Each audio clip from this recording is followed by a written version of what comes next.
सारी संगत को बहुत बड़ा प्रणाम आप सबको और गुरु जी की ब्लेसिंग्स। मैंने सत्संग करने छोड़ दिए थे। उसकी वजह बड़ी सिंपल थी कि मैं 2002 में रिटायर हुआ और फिर मैं गुरु जी ने कहा था कि मैं उनके पास ही आ जाऊं, लेकिन मेरे पास ये जिम्मेवारी थी जमीन की। और जो मैंने अपने पिताजी को वचन दिया था कि जी मैं चंडीगढ़ नहीं जाऊंगा, मेरा घर है, मैं गांव में आपकी जमीन देखूंगा। तो मैं गुरुजी को यही बोला था कि गुरुजी जितनी सेवा करानी कराइए, लेकिन वो जिम्मेवारी से निकलना मुझे मुश्किल है। यहाँ मुझे जमीन संभालनी है, तो मैं यहाँ आ गया। अब 2002 के बाद जो पुरानी संगत थी और किसी को गाइडेंस चाहिए थी, तो वो मुझे बुला लेते थे। यहाँ से मुझे 200 किलोमीटर पड़ता है, मैं जाता भी रहा क्योंकि प्यार का रिश्ता है। और अगर मेरे में कोई चीज है जो मैं इस जन्म में बांट सकूं, तो इससे बड़ी बात नहीं। ये जो जर्नी है बहुत मुश्किल है और बड़े सालों से चल रही है कि मैं सच्चाई का रास्ता, निर्वाण का रास्ता, प्योरिटी का रास्ता ढूंढ सकूं। और इसी वजह से मैं गुरुजी के साथ जुड़ा था जलंधर में। आपको पता है कि ग्रंथ साहब जो है वो सबसे नया ग्रंथ है। जब रिलीजन लिए जाए, सारे वर्ल्ड के रिलीजन ले लो, तो ये सबसे आखिर में लिखा गया। और इसमें उस समय की जो भी वाणी है, संतों की वाणी है और गुरुओं की वाणी है, इसका निचोड़ ग्रंथ साहब में डाला गया। एक ही चीज उसमें बताई गई कि भगवान एक ही है। और आप अगर गुरु जी के स्थान पर गए हैं, जलंधर से शुरू करता हूँ, एक ओंकार ओम लिखा होता था वहां ऊपर। एक ओंकार के भगवान एक ही है। और ग्रंथ साहब से भी वर्ड जो शुरू होता है वो एक ओंकार से होता है, सतनाम। और ओम किस लिए? जो लोग पुराने आपके सनातन धर्म के हैं, जब हम ओम का विचारण करते हैं, तो अगर डीप ब्रेथ लेके हम ओम का विचारण करें, तो गले के अंदर जो पैलेट है उससे वाइब्रेशन होती है ऊपर की तरफ, गले के ऊपर की तरफ। और वो जो वाइब्रेशन है वो आपके नर्वस सिस्टम को वाइब्रेट करती है और उससे वो नर्वस सिस्टम को पावर देती है। इसलिए गुरु जी की शक्ति, गुरु नानक गुरबाणी, और ओम शिव जी की शक्ति, ये दो बड़ी शक्तियां भगवान ने, एक ओंकार ने उनको दी थी। और उनके मिशन को यहाँ जो गुरु भी यहाँ पैदा होके इंसान जो रूपी जामा में आता है, उसको एफर्ट करना पड़ता है। ये आप भूल जाइए कि गुरु आ गया तो उसको सब कुछ पता है ना। उस गुरु को भी यहाँ उसका जो मन है, गुरु जी का मन पहले चला ग्रंथ साहब के ऊपर। बचपन में डुगरी में जो कुएं होते थे, छोटे कुएं होते थे, पानी लेवल बड़ा हाई था, तो वो छोटे कुओं में रहट होते थे, पनडुब्बियां होती थी जो नीचे से पानी निकालती थी, और आधा कुआं कवर्ड होता था जिसके ऊपर आप बैठ सकते थे। बहुत लोगों ने मोटरें भी बाद में लगा दी वहां, तो उसके ऊपर आप उतर सकते थे नीचे। और गुरुजी बचपन से वहां बैठ के ग्रंथ साहब का पाठ करते थे, क्योंकि लोगों को समझ नहीं आती उस वक्त कितनी छोटी उम्र में एक इंसान ग्रंथ साहब के पीछे पड़ गया है। ये बालक है, ये क्या है। और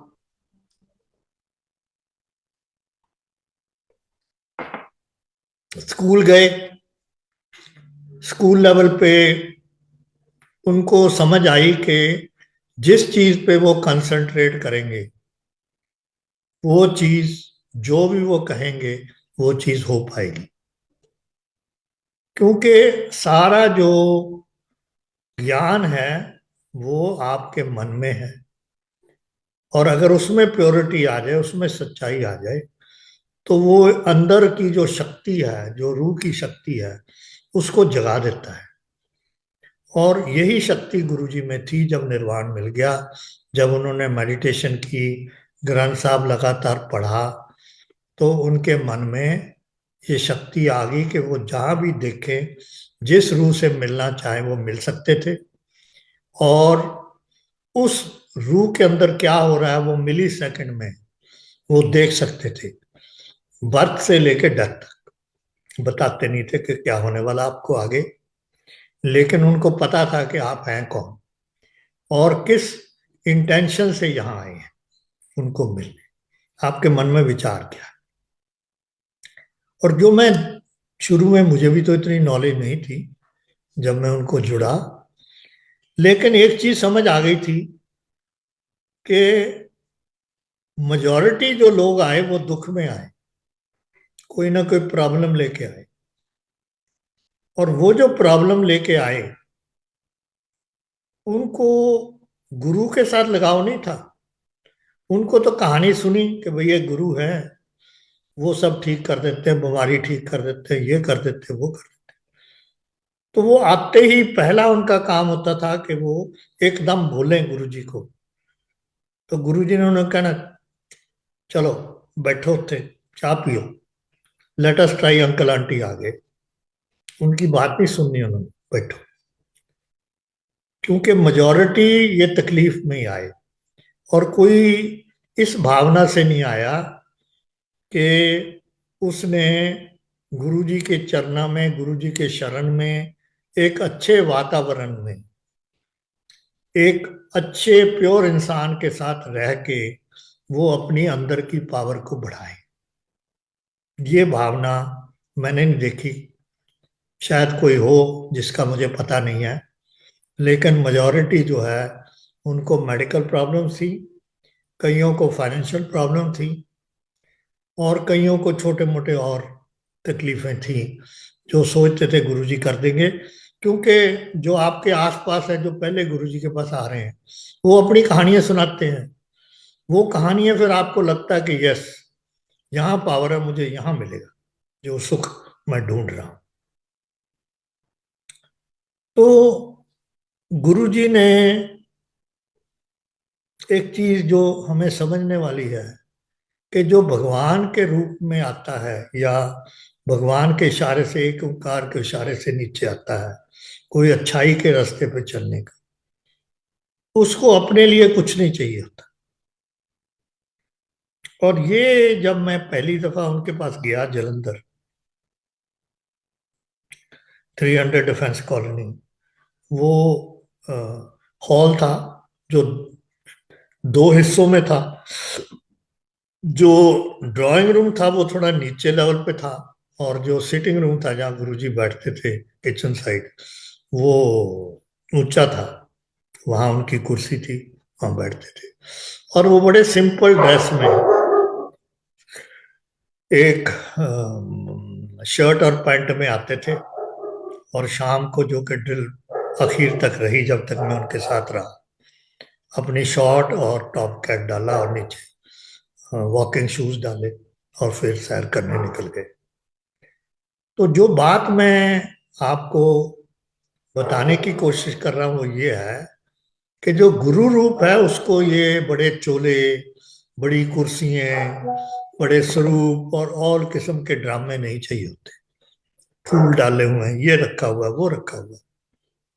क्योंकि वो तो ये सारी चीजों को पार करके आया है, उसको दिखाने की जरूरत नहीं है। और अगर वो, जो बहुत दफा मुझे अच्छा नहीं लगता था, कि वो कुछ ना कुछ मिरेकल दिखाने की कोशिश करते थे। जैसे आपके घर आए, कभी गिनी, किसी को गिनी ऐसे घुमाते थे सिर से, हाथ में तुम्हें गिनी दे दी, किसी को गरम लड्डू दे दिया, किसी को कुछ दिया। बट क्योंकि मैं उनके बड़े नजदीक था, उनकी इतनी पावर लगती थी ये काम करने। तो मुझे ये बात भी समझ नहीं आई कि क्या गुरु को आपके साथ जुड़ने के लिए या आपको उनके साथ जुड़ने के लिए कोई मिरेकल देखना चाहिए। मेरे विचार में जरूरत नहीं थी, लेकिन गुरुजी करते थे, उनको पता था वो क्या कर रहे हैं। तो वो जो मुझे एहसास हुआ, बड़ी लॉन्ग उनकी जर्नी उनके साथ, कि अगर उनके मन में कोई चीज आ जाए तो वो कर सकते थे। कोई चीज मुश्किल नहीं थी उनके लिए।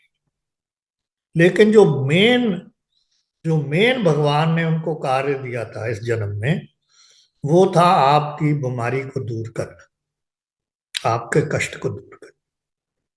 लेकिन देखिए, जो एक ओंकार है, जो पूरे ब्रह्मांड को चला रहा है, जो सृष्टि को चला रहा है, वो सारी पावर दे के नहीं भेजता किसी गुरु को। वो उनको एक ओंकार एक टास्क, कि तुमने नीचे जाना है, और तुमने ये करके जब ये काम पूरा हो गया तो आपने वापस मेरी शरण में, मेरे दरबार में आ जाना। तो मैं क्या कहता हूं कि जितने देवी देवता आए, जितने गुरु आए, वो यहाँ वो टास्क किया। वो एक दूत थे, एक एम्बेसडर थे भगवान के, और उनको शक्ति दी गई कि तू ये जाके कार्य करके आ, क्योंकि लोगों में दुख बहुत है, बीमारी बहुत है। अभी आपने देखा कोविड में कितने हजारों लाखों बंदे मर गए। गुरु जी तो थे नहीं उस वक्त। तो ये चीजें उनको दिखती हैं, शुरू से दिख रही भगवान को, कि अर्थ पे क्या हुआ है। 1900 में यहाँ प्लेग हो गई थी, लाखों लोग मरे। तो इस वक्त cancer, heart, kidneys, skin cancer, Anita ji हैं बर्मिंघम से, पूरी बदन स्मेल करता था। ये सारी चीजें गुरुजी ने अपने ऊपर ली। लेकिन रिस्ट्रिक्शन क्या थी, कि जो भी चीज किसी से आप निकालेंगे, वो दुख आप अपने ऊपर लेंगे। और जितनी देर आप ग्रंथ साहब को पढ़ेंगे, तो वो दुख जो है आपके शरीर से वॉश आउट होगा। जैसे हम पानी पीते हैं, खाना खाते हैं, तो जो टॉक्सिन्स हैं वो हमारे सुसु और पॉटी से निकलते हैं। इसलिए इनको हेल्दी रखना बहुत इम्पोर्टेंट है। ज़्यादा पानी पीना बहुत इम्पोर्टेंट है, ताकि अंदर से आपसे टॉक्सिटी निकल जाए। जितने टॉक्सिन निकलेंगे, उतनी आपकी सेहत अच्छी रहेगी। तो गुरु जी को भी ये करना पड़ता था, और इसलिए वो सोते नहीं थे। उनका 24 घंटे ग्रंथ साहब उनके मन में चलता था। एक पेज से लास्ट पेज खत्म हुआ, फिर एक पेज से लास्ट पेज। क्यों, अगर वो ना करें तो जो आपसे बीमारी ली है वो वॉश आउट नहीं होती। अब मुझे ये कभी डिस्कशन नहीं हुई कि वो कितना दिन में कितनी लोड अपने ऊपर ले सकते थे बीमारी का, ये डिस्कशन नहीं। तो मुझे ये नहीं ज्ञान कि वो कितने को क्योर कर सकते थे पर डे, क्योंकि जितनी पावर उनको गुरबाणी से निकालने की दी, उसका मुझे अंदाजा नहीं है, उसको मुझे आइडिया नहीं है। ना कभी कोई ऐसे डिस्कशन हुई। हाँ, मन में जरूर आया कि गुरु जी शायद ओवरडू कर रहे हैं। और जो उस वक्त के संगत थी, 2000 में हम उनको रात को आर हॉस्पिटल ले जाते थे चेक करने के लिए, क्योंकि उनका बॉडी, सारा शरीर जो है वो दर्द करता था। ये जो कहते थे मेरे पैर दबाओ, मेरे मोढे दबाओ, जो मैं 2-2 घंटे करता रहा हूँ, वो इसी वजह थी कि जब इतनी बीमारी, इतना पॉइजन अपने अंदर ले लेंगे, तो बदन कैसे चलेगा, बेयर कैसे करेगा। वो तो भगवान का रूप था, तो बेयर कर रहे थे आपकी तकलीफ। और इसमें मैं खासकर नई संगत को जो कि शायद अब सुन रहे हैं या सुनना चाहते हैं, हम कैसी संगत है, हम कैसे इंसान हैं कि हम अपना दुख, अपनी तकलीफ, अपने कष्ट, अपने कर्म खुद नहीं काटना चाहते, जो कि हमारे अंदर शक्ति है। हम एक गुरु को कहते हैं, तू ले ले भाई, आप ले लो, और मेरी तकलीफ को दूर कर दो और मुझे सुखी बना दो। ये बात मुझे कभी भी अच्छी नहीं लगी कि इंसान अपनी तकलीफ, अपने जन्म के कष्ट को खुद नहीं काटना चाहता। वो किसी और स्वरूप में भगवान से बोलता, भैया आप ले जा। पहली बात समझने वाली ये है कि हमारे में ये दुख या कष्ट या बीमारी क्यों आई। हम सब एक ही तरीके से पैदा हुए। माँ के पेट में बच्चा डेवलप हुआ, बाहर आया, सिर नीचे पैर ऊपर, अम्बिकल कॉर्ड जिससे कि माँ से फीड कर रहा बच्चा, उसको काटा गया। और उस वक्त पहली दफा बच्चे ने आवाज निकाली। और वो समय है जबकि हमारे सिर का जो तलवा है, जो नरम पोर्शन है, खाली रखता है भगवान। रूह आ गई हमारे अंदर। उल्टा इसलिए टांगते हैं ताकि लंग्स में या गले में कोई भी फ्लूइड, कोई चीज हो, वो गलती से पाइप, अपनी हवा के पाइप में ना फंस जाए, तो बच्चे की डेथ हो सकती है। जब एक दफा बच्चा बोल पड़ा तो डॉक्टर को पता कि ये बच्चा स्वस्थ है, और फिर उसको सीधा कर दिया। अब ये जो रूह आप में आई बचपन में, जिस दिन आप पैदा हुए, क्या आपने कभी सोचा है कि उस 1 मिनट में जब डिलीवरी हो रही है, कितने लाख लोग का जन्म हुआ उस 1 मिनट, उस दिन, और कितने लाख लोगों की मरण हुई। और ये बात गुरुजी ने अपनी पावर से, जब भी आपको कुछ देना होता है, ये एपिसोड मैं पहले भी सुना चुका हूं कि एक एयरफोर्स के पायलट थे, सरदार जी थे, लंबे 6 फुट। फिर वो एयर इंडिया में पायलट, और 3-4 दिन पहले उनके जाने से वो गुरुजी के पास आए अपने भाइयों को लेके। 4-5 उनके साथ थे, मैं बिल्कुल साथ बैठा हुआ था। और उन्होंने कहा, जी गुरुजी कृपा करो, इन्हें कैंसर। तो गुरुजी तो देख ही सकते, बताने की क्या जरूरत। तो वो एक्सट्रीम स्टेज पे था, जाने की तैयारी में था। तो गुरुजी ने, मैं सुनिया वर्ड, चल तेरा कल्याण करता, जब बह जा उत्ते नाल ही सामने ही लेफ्ट साइड से पौड़ियां दे थले बैठ के वहां, चाह पिलाओ इन्हू। जोशी जी ने चाह पिलाई, फिर लंगर खाया, और वो ब्लैसिंग लेके चला गया। और 3 या 4 दिन के बाद वो स्वर्गवास हो गया। मुझे नहीं पता। हफ्ते के बाद जब उसका सारा कुछ हो गया तो उसके भाई आए, और बाहर फायर स्टेट बिल्डिंग के बाहर मुझे बुलाया, और उन्होंने कहा कि जी गुरुजी ने कहा कल्याण हो गया, साडा तो भरा ही चला गया। अब मुझे नहीं पता था उस वक्त के गुरुजी ने क्या किया। मैंने कहा भैया मुझे पता नहीं है, हाँ ये मैंने जरूर सुना कि कल्याण हो गया। तो मैं पता कर देता हूँ। नहीं देखो ना जी, गुरुजी को आए थे, सोचा कि गुरुजी ने इन्हें बचा लेना, ये तो चला ही गया। तो मैंने फिर गुरुजी को पूछा, भाई मैं आपसे अलग बात करना चाहता हूँ। तो उन्होंने कहा कल आ जी 4 बजे कमरे च। सो 4 बजे हमारी डिस्कशन हुई। ये बात मैं इसलिए बता रहा हूं कि जो बच्चा पैदा हुआ है उसने जाना है, यहां परमानेंट कोई नहीं है। और इस डिस्कशन में गुरुजी ने मुझे क्या कहा, मैंने कहा गुरुजी आपने कल या 3 दिन हुए पहले उस पायलट को बोला कि जी कल्याण हो गया, वो तो चला ही गया।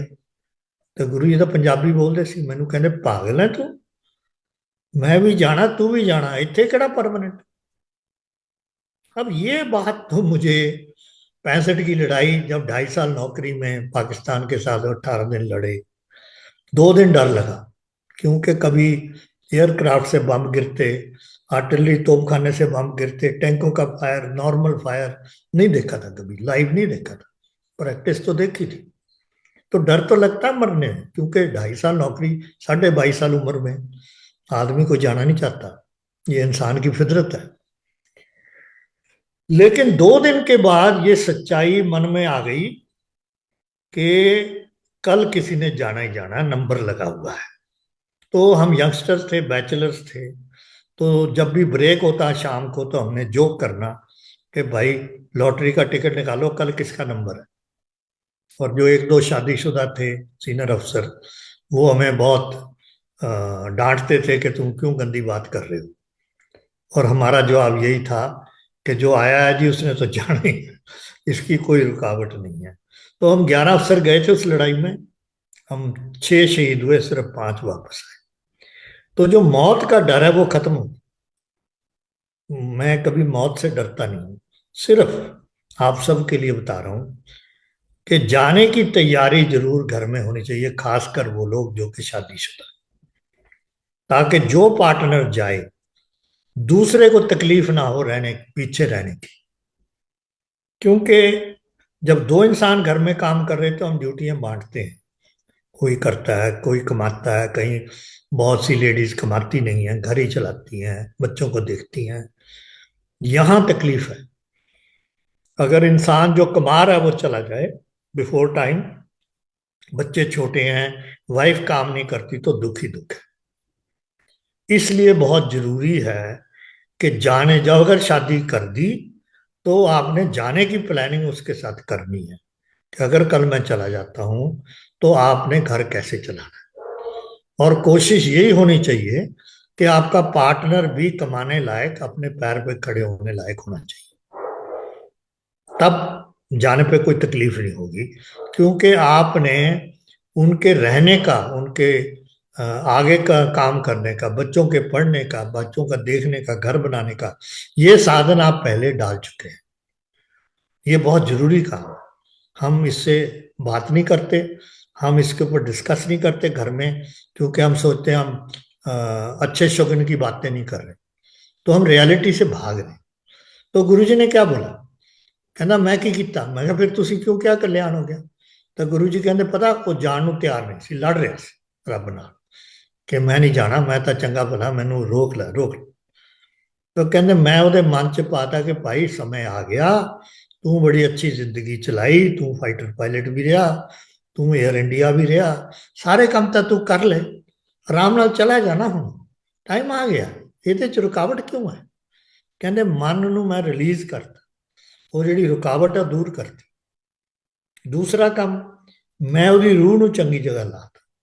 जो बात मैंने पहले बताई, कितने लाख लोग जन्म ले रहे हैं, कितने लाख लोग मर रहे हैं, उनकी रूह किस में जानी है। चंगी जगह मतलब उस बच्चे च पाती ਜਿਹਦਾ ਆਲਰੇਡੀ ਕਰਮਾਂ ਚ ਚੰਗਿਆਈ ਹੈ। ਇੱਕ ਜਨਮ ਚ ਅਸੀਂ ਆਪਣੇ ਕਰਮ ਨਹੀਂ ਕੱਟ ਸਕਦੇ, ਨਹੀਂ ਕੱਟ ਸਕਦੇ।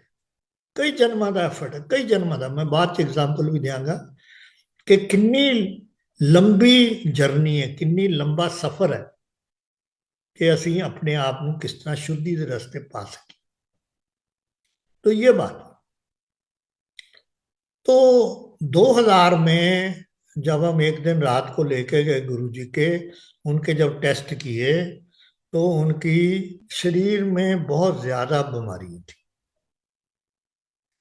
तो मेरे मन में आया कि गुरु जी नीड्स अ ब्रेक, दिल्ली में बहुत ज्यादा लोग उनके ऊपर डाल रहे हैं।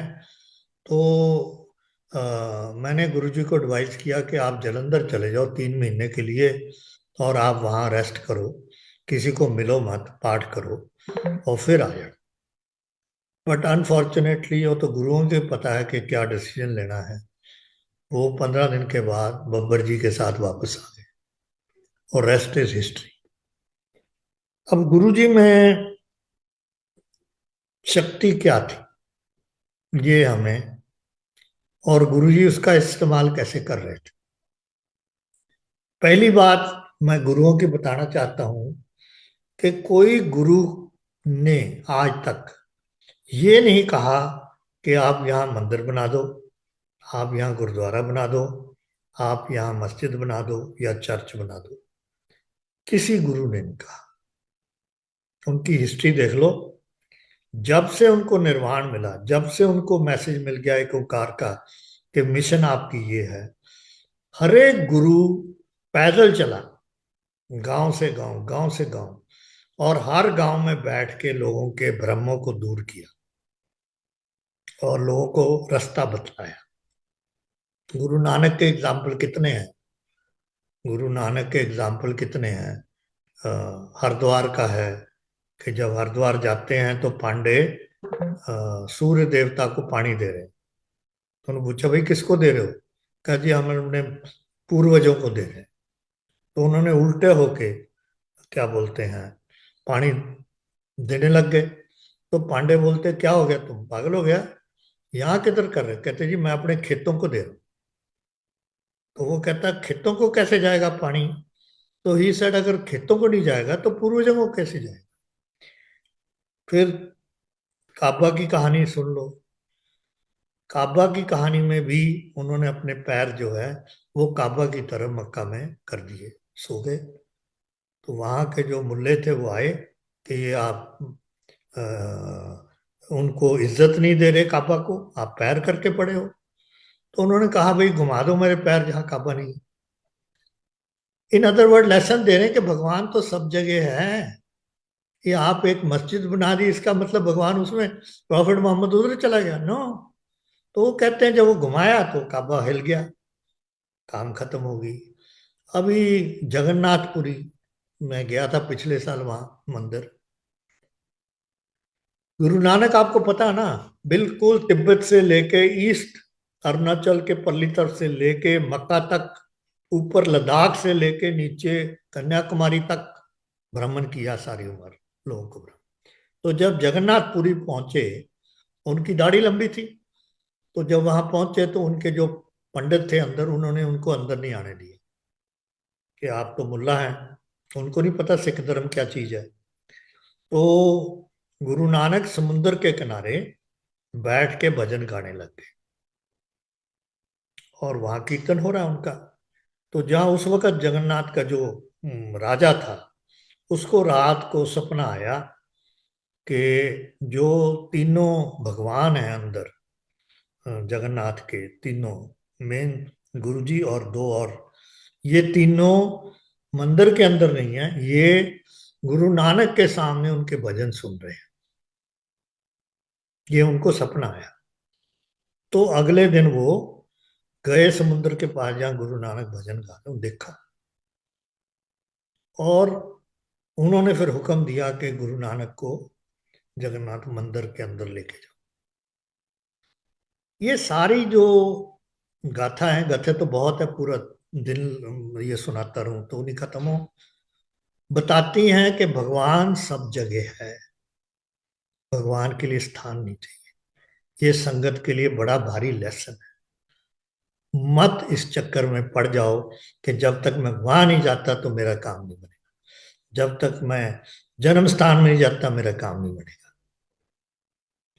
ये भ्रम जरा निकाल दो अपने बीच में। सारी शक्ति आपके अंदर है, सारी चीजें आपके अंदर है, उसको जगाओ, उसकी तरफ ध्यान दो। और जो अंदर मैल, जो अंदर विकार, जो अंदर नेगेटिविटी है, वो उभरेगी। जब हम मेडिटेशन में पढ़ते हैं, मौन में पढ़ते हैं, तो विचार चलते हैं, मन नहीं रुकता। उन विचारों को कैसे छोड़ा जाए और अपने अंदर से जो जन्म जन्मांतर मतलब लाखों जन्म की जो मैल है, क्योंकि इस रूह ने पता नहीं क्या क्या गलतियां की हैं, क्या अच्छाइयां की हैं, हमें नहीं पता, ना हमें दिखती है।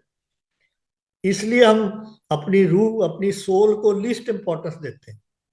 क्यों? हमें तो कुछ दिखना चाहिए ना, हमें तो कोई कथा सुननी चाहिए, गपशप।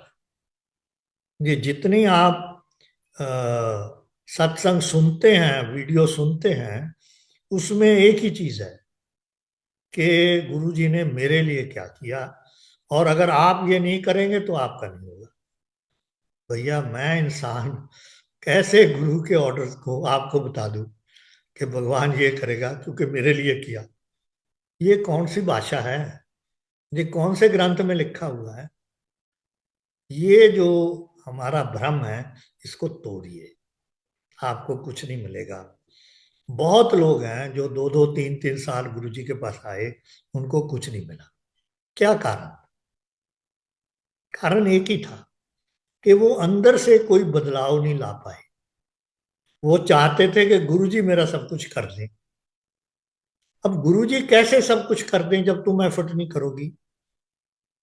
और मैं एग्जाम्पल, सबके घरों में लोगों ने बड़ी कुर्सियां लगा दी हैं, स्वरूप लगा दिए हैं, दिया जल रहा है, लेकिन आपके चाल चलन, आपकी बोल, आपकी सेवा भाव, आपका कंपैशन, आपका प्यार, आपकी एबिलिटी टू गिव, चाहे वो पैसा हो, चाहे वो कपड़े हो, चाहे खाना हो, ये नहीं है।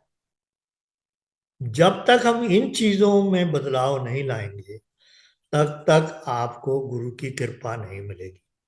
यही गुरु नानक ने ऑल ओवर द वर्ल्ड कहा, भाई साहब, ये जो इंसान है, ये भगवान का रूप है, इसमें रूह भगवान ने भेजी है, उसकी तरफ देख लो। और उसकी जो दुख है अगर आप दूर करते हैं, तो इससे बड़ी ब्लेसिंग कोई नहीं है। कोई ड्रामा, कोई ये सत्संग, कोई ये इससे नहीं मिलेगा। दूसरी बात, ग्रंथ साहब हम पढ़ते हैं, बहुत लोग रेगुलरली जपजी साहब पढ़ते हैं, सुखमणि साहब पढ़ते हैं, बहुत लोग रेगुलरली गुरुद्वारे जाते हैं, बहुत लोग कई और चीजें करते हैं, लेकिन उसका मतलब नहीं समझते। मेरा इसलिए आपको सुझाव है कि अगर आप कोई भी बाणी, किसी भी, रामायण पढ़िए, चाहे कुरान पढ़िए, चाहे कोई भी बाणी पढ़िए, बाइबल पढ़िए, उतना ही पढ़िए जिसका मतलब आप उस बाणी का समझ सके। और उस बाणी की जो डायरेक्शन है, जो आपको बता रहा है कि क्या, कैसे अपनी सफाई करनी, कैसे अपनी पावर जगानी, वो बदलाव अपने शरीर में, मन में लाई, तब आपके अंदर की प्योरिटी, आपके कर्मों को, बुरे कर्मों को काटा जा सकता है। और यही मैं ढूंढ रहा था। मैं ढूंढ रहा था कि मुझे गुरु जी निर्वाण का रास्ता, सच्चाई का रास्ता, ये मुझे बता सके। क्योंकि आपको पता है कि सिखों में, खासकर मैं जाट सिख हूँ, मेरी माँ ने सारी उम्र ग्रंथ साहब रखा है, पाठ किया है। मैंने ग्रंथ साहब नहीं किया क्योंकि मैंने ज़्यादा पंजाबी नहीं पढ़ी है, इसलिए मैं ग्रंथ साहब नहीं रखा। क्योंकि जब आप घर में ग्रंथ साहब रखते हो, मैंने कमरा बनाया, जब गुरुजी आए थे तो वहाँ हमने गुरु नानक वगैरह की फोटो लगाई थी, ग्रंथ साहब तो नहीं था। क्योंकि मैं जो उसको इज्जत देनी है, सुबह प्रकाश करना है, शाम को सिंहासन करना है और वाक लेना है, ये मैं करने के काबिल नहीं था। क्योंकि मेरी ड्यूटियां कई थी, फौज के लिए भी, खेती के लिए भी, तो उतना समय नहीं था कि मैं कॉन्टिन्यूटी में वो कर सकूं। तो वो जो मदर का ग्रंथ साहब था, वो मैं लोकल गुरुद्वारे में दे आया था, इज्जत के लिए, कि मैं घर में जो इज्जत देनी चाहिए वो दे नहीं पाऊंगा। क्योंकि टेंथ गुरु ने क्या बोला? टेंथ गुरु ने बोला, गुरु मानियो ग्रंथ, आगे कोई गुरु नहीं है। Not only that, Guru Nanak ji ने जब गद्दी गद्दी दी, अपने बेटों को नहीं दी, भाई लैणा जी को दी। क्योंकि एक भगवान रूप, वो ये देखता है कि कौन, मेरी जो सच्चाई है, मेरी जो प्योरिटी है, उसको आगे कौन बढ़ाएगा। तो वो तो मन देख सकता है ना आपका। तो भाई लैणा जी उनको नजर आए कि भाई लैणा जी जो हैं, वो ही इस गद्दी को आगे चलाएंगे। इसलिए सिख गुरुओं ये प्रथा नहीं थी कि वो अपने बच्चे को गुरु बनाए, ये बात है। So one of the reason, शुरू में मेरी रुकावट थी गुरु जी की तरफ, कि मैंने गुरु जी को नहीं मिलना, कि टेंथ गुरु हैड सेड गुरु मान्यो ग्रंथ, आगे गुरु की जरूरत नहीं। लेकिन उस वक्त इतनी नॉलेज नहीं थी कि मैं अंतर ध्यान करके भगवान के साथ कैसे मिलूं। मैं भी आपकी तरह भगवान ही ढूंढ रहा था, और जब मैं मिला गुरु जी को तो मुझे लगा इनमें निर्वाण है, ये मुझे निर्वाण का रास्ता दिखाएंगे, सच्चाई का रास्ता, जो कि मेरे मन में था बड़ी देर से। लड़ाई में जाते हुए जब जब जान जा रही होती है, तो भगवान सबसे पहले कनेक्ट होता है।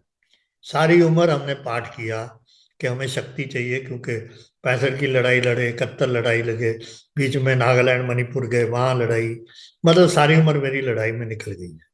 गोलियों में निकली। लेकिन भगवान का शुक्र है कि अभी तक चल रही जिंदगी, नहीं तो अब तक चले जाना चाहिए था ऊपर। सो ये जो बात है, तो जब गुरुजी को मैं ज्वाइन किया, और हर दफा मैं गुरुजी से अलग हुआ क्योंकि फौजी पोस्टिंग होती थी, तो मैं उनको पूछता था कि गुरुजी मुझे रास्ता दिखाओ। और गुरुजी का एक ही आंसर होता था कि जब समय आएगा तो तुम दसांगे, तो तू ये कर ये कर ये कर। तो उन्होंने मेरे सो इस देश के लिए, देशवासियों के लिए, कि उनको उनको तो मेरी पूरी समझ थी, क्यों देख सकते थे मेरी जिंदगी कि ये लोगों के लिए कर सकता है काम। तो वो मुझे हुक्म देते थे कि तू फलाने एरिया में जा रहा है। और उनको अभी मेरी प्रमोशन नहीं हुई, अभी मेरे बोर्ड नहीं हुए, उनको पहले ही पता था कि मैं ये बन रहा हूँ और वहां जाके ये करूंगा।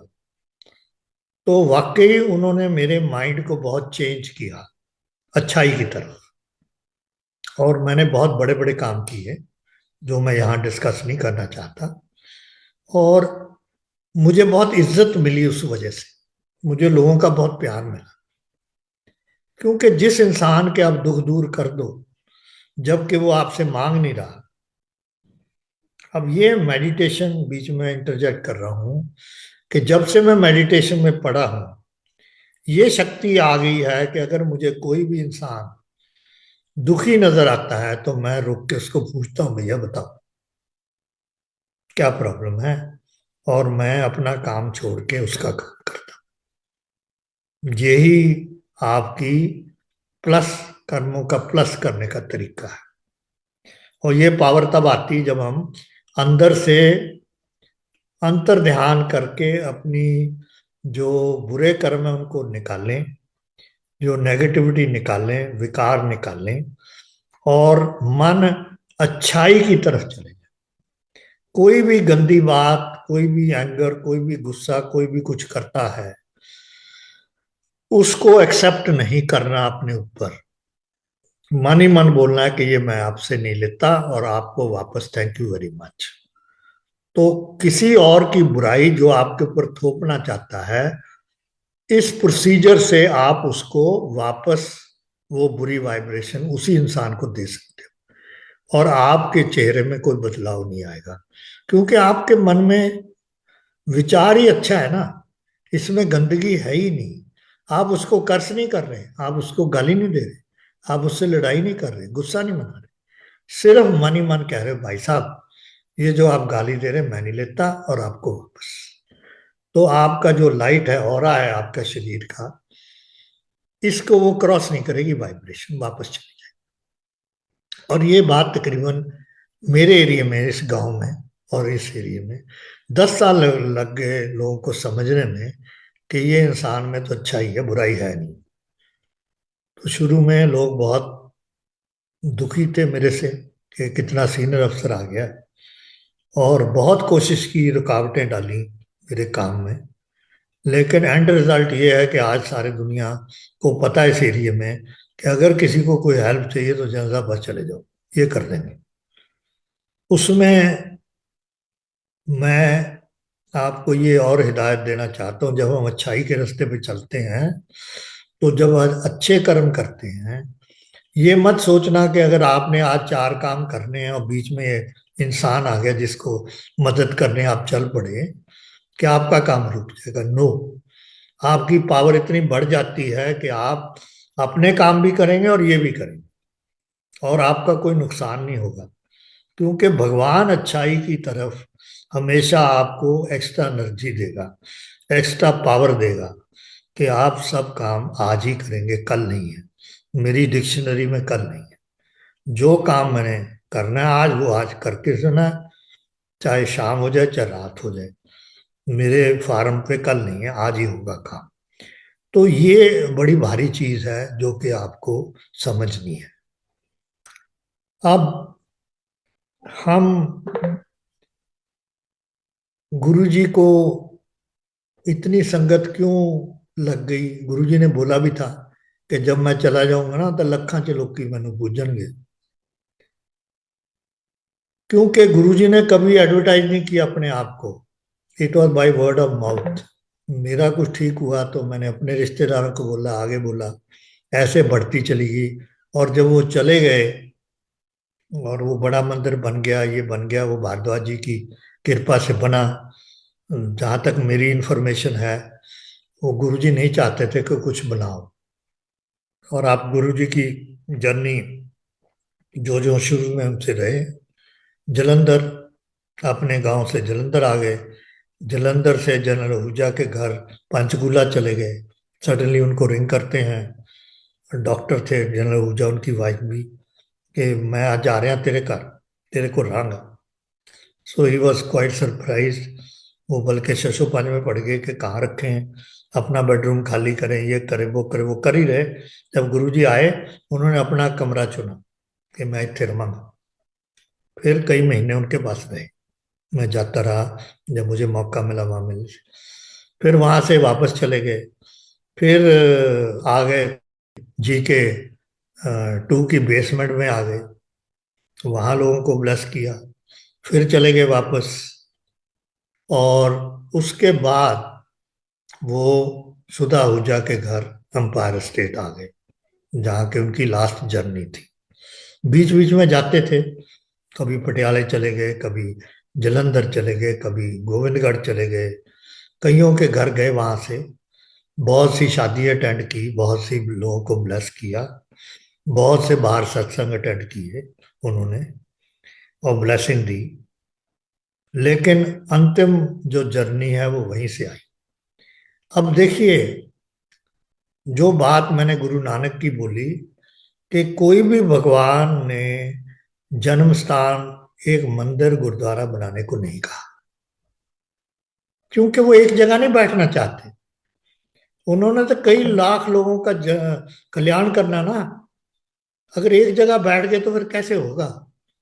जैसे अब लोगों ने डेरे बना दिए आजकल, इस पे कल्याण नहीं होता। जो अपने आप को एक गुरु मानता है, उसका काम है कि प्रजा में जाना और प्रजा के दुखों को दूर करना। ये है असली गुरु, जो आजकल नहीं है। आजकल लोगों ने बड़े बड़े आश्रम और बड़े बड़े, और इसमें सारा पैसा है। जहां पैसा आ गया वहां प्योरिटी गई। गुरुजी ने कभी किसी से पैसा नहीं मांगा। अगर आपने कोई दिया, किसी ने कणक दे दी, किसी ने कुछ कर दिया, वो अलग था। वो गुरु नानक की पॉलिसी कि जो आप आते हो उसको बांट के खा लो। तो जो जो दे रहा है उसको खिला दो। जैसे कोई भी गुरुजी के पास मिठाई लाया या टॉफियां लाया, ये लाया, शाम को उन्होंने बांट दी, फड़ा दिया, ला चक, अला ले, तोड़ दे। He never kept anything for himself, क्योंकि भगवान को नहीं कुछ चाहिए। भगवान को तो आपका प्यार चाहिए, आपकी दक्षिणा, आपकी सच्चाई, आपके मन में अच्छा भाव, ये भगवान को चाहिए।